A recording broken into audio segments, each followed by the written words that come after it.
Այսօր ընդհանրապես սա շատ կարևոր հարց է, բայց այստեղ շատ կարևոր գաղափարախոսական հարց էլ կա, որովհետև կապված է թե ինչ դիտանկյունից, ինչ գաղափարախոսության դիտանկյունից է դիտարկում հարցերը։ Երբ որ մենք հարցերը դիտարկում ենք իրական Հայաստանի գաղափարախոսության տեսակետից, մենք տեսնում ենք, որ մեր երկիրը այսօր գտնվում է բավականին լավ եւ հեռանկարային վիճակում։ Ընդ որում ես իմ գնահատականն այն է, որ մենք դժոխային իրադարձությունների միջով անցնելով հիմա հասել ենք մի կետի, որ մեր երկրի առաջ բացվել են այնպիսի հնարավորություններ, որ թույլ տվեք ասենք մի չեմ ուզում տեն շատ տարածական բան ասել, բայց մեր պատմության մեջ մենք այսպիսի շանս ապահովելու մեր պետության հարարտևությունը առաջիկա հարյուրամյակների համար երբեք չենք ունեցել։ Իհարկե ակնհայտ է, որ կան նաև սպառնալիքներ։ Եվ ընդ որում այդ սպառնալիքները եղել են միշտ։ Ոչ մի նոր սպառնալիք չկա։ Այսինքն այն բոլոր սպառնալիքները, որ եղել են, իրենք այսօր էլ շարունակում են մնալ։ Որն է տարբերությունը։ Տարբերությունն այն է, որ մենք այդ սպառնալիքները կառավարելու հնարավորություն ենք ստացել տեսական եւ գործնական, եւ երկրորդը ինչն է նորությունը այս պատմության մեջ։ Նորությունն այն է, որ գոյություն ունեցող սպառնալիքներին որպես հակակշիռ բացվել են անհավանական հեռանկարներ մեր երկրի առաջ։ Բոլոր առումներով, թե տնտեսական, թե քաղաքական, թե միջազգային, եւ էլի ես ուզում եմ ասել, ոնց որ խոսում ենք նոր տեխնոլոգիական ոլորտում զարգացումների մասին,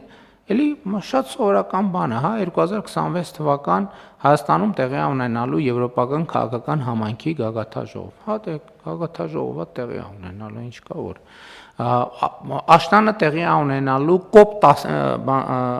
կենսաբազմազանության COP17 համաժողովը, դե COP17, լավ, օքեյ, տեղի ունենալու, բայց կործանվում ենք։ Nvidia-ն եւ մյուս ընկերությունները 500 միլիոնի ներդրում են անում, ներդրում չկա Հայաստանում, ոչ մի ներդրումները Հայաստանից փախնում են։ Եվ այլն եւ ընդ որում ուզում եմ ընդգծել,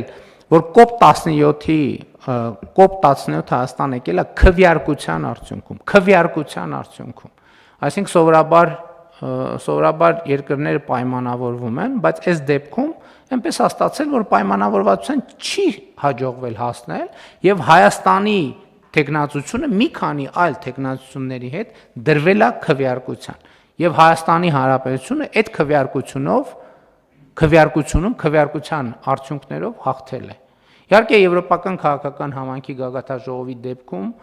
մի փոքր այլ էր իրավիճակը այնպիսին էր, որ էլի երկրներ կային տեխնացուներ, բայց այդ երկրներն էլ իրենց հերթին պաշտպանեցին Հայաստանի տեխնացությունը եւ ես ուզում եմ նաեւ նրանց շնորհակալություն հայտնել այդ վերաբերմունքի համար։ Ես նկատի ունեմ կա երկու հարթություն այսօր Հայաստանում։ Այն հարթությունը, որը գոյություն ունի տրանսֆորմացիայի բանաձևերի շրջանակում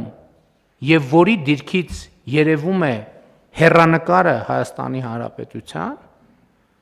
երևում է ապագան, ընդ որում ապագայի հարցն է շատ կարևոր հարց է։ Ես օրինակ մանավանդ 2021 թվականի ընտրություններից հետո, երբ որ ապագա կա ապագա կարգախոսով մենք խորհրդանական ընտրությունները հաղթեցինք, եւ բնականաբար մեր անդիմադիր գործընկերներն էլ այդ ապագա կարգախոսը փորձեցին եւ փորձում են վերածել քաղաքական քննադատության թիրախի։ Օրինակ շատ կարևոր է մոդելավորել, թե ինչ նշանակում ապագա կա եւ ինչ նշանակում ապագա չկա։ Ես օրինակ այս թեմայի մասին շատ եմ մտածել եւ եկել եմ հետեւյալ եզրակացության, որ ապագան նախագիծ է։ Եթե ունես նախագիծ, ուրեմն կա ապագա, եթե չունես նախագիծ, ուրեմն չկա ապագա։ Այսինքն ապագան, եթե մենք ուզում ենք բերել ապագա հայեցակարգային հասկացություն ուզում ենք բերել դնել գործնական հարթության վրա, ի՞նչ է դա նշանակում։ Դա նշանակում է, որ դու ունես նախագիծ, որ պետք է իրականացնես, կոնկրետ նախագիծ։ Եվ այս համատեքստում իրական Հայաստանի գաղափարախոսությունը ապագայի հիմքն է եւ ապագայի նախագիծ։ Ապագա չկա այն դեպքում, երբ որ չգիտես ինչ ես անելու, բա հիմա ինչ ես անելու, աջ ես գնալու, ձախ ես գնալու, ուղիղ ես գնալու, հետ ես գնալու, վերև ես թռնելու, ներքև ես թռնելու։ Երբ որ չկա, դա նշանակում է չկա ապագա։ Իսկ երբ որ դու կողմնորոշված ես, թե ինչ ես անելու։ Իսկ մենք այսօր հստակ կողմնորոշված ենք։ Այդ կողմնորոշման մի մասը ակնհայտ է, մյուս մասը ավելի մանրամասն ներկայացնելու համար մեզ ժամանակ է պետք, եւ այդ ժամանակը մենք պետքա քաղաքական եւ ռացիոնալ օգտագործենք։ Եվ կարծում եմ, որ իհարկե ընդ որում շատ լավ է այս առիթով ենք խոսում, որովհետեւ արհեստական բանականությունը ակնհայտորեն ապագան է։ Եթե Հայաստանում կա արհեստական բանականության ոլորտում այսպիսի ներդրում,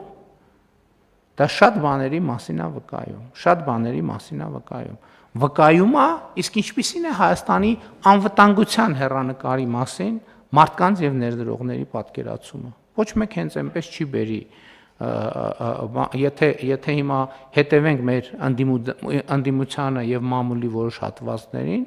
ովքեր առավոտից իրիկու մենակ մի բանն ասում, որ մենք կործանվում ենք, այդ մարդիկ ինչ են բերում, այդքան ներդրում անում։ Կտանեն այնտեղ, որտեղ չեն կործանվում։ Խնդրեմ։ Նախ